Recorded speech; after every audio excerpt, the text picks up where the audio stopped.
It's 8:30. Good morning, I'm Ian Crouch with Hunter News. The Hunter has dodged a bullet after a night of wild weather in Sydney and the Illawarra. Wind gusts there topped 160 kilometres an hour, while more than 120 millimetres of rain was recorded in some coastal suburbs. The Hunter experienced some heavy rain and strong winds earlier this morning, but nowhere near as bad as Sydney. Most of the rainfall was confined to coastal areas. A severe weather warning is still current, and there's a warning for sheep graziers, with cold southwesterly winds likely to produce a dusting of snow on the Barrington tops. An Aberdare couple at the centre of a massive police search have been arrested in Queensland on driving, assault and drugs charges. The pair fled a relative's home at Lake Macquarie on Monday with their 3-month-old son. It's alleged the couple failed to stop for police on several occasions before being involved in a car accident. It's further alleged they assaulted police at the scene and were heavily drug affected.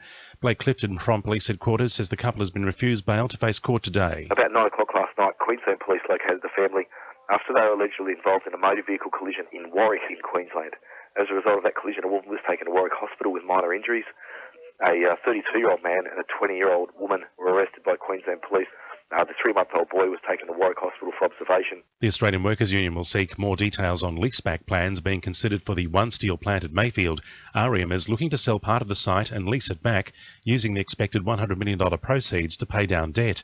The union is concerned about the impact this could have on the future job security of the 1,500 workers employed there. Previously, secret details about how noise will affect residents as a result of AGL's new coal seam gas project at Gloucester have been released. The company has assured a number of noise mitigation measures, including sound walls, will be put in place to reduce impact on neighbours. Gloucester Groundswell volunteer Jenny O'Neill says residents are concerned noise levels won't be monitored. It's hard to say. What concerns me is I don't think that there are any noise monitoring equipment placed at residents' homes. The other thing that concerns me is that total fracking decibels, I think, are over 130, when normal country sound levels could be under 30 decibels. Newcastle councillor Brad Luke has decided to contest the Lord Mayoral by-election next month. He's running as an independent and will step down as the local Liberal Party branch president.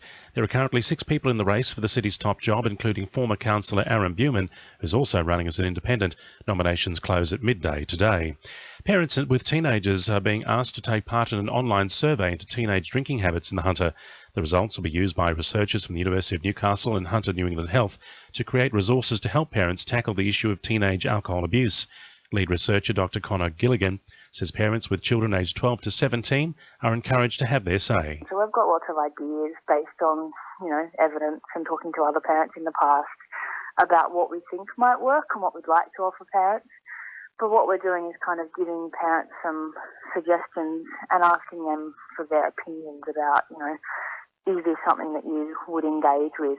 Now with sport, Belinda Delasaris. Newcastle Knights rookie Sione Matautia insists he's still in disbelief over his test call-up for the Kangaroos Four Nations squad after just 7 NRL games. The 18-year-old is the youngest of 10 Australian debutants named. He says it's been an emotional 24 hours. I've shed a few tears. It's the best thing to have the news while I'm back, to have my family there. To even get a Prime Minister's 13, I thought that's as far as I'll go. To get this achievement, it's awesome.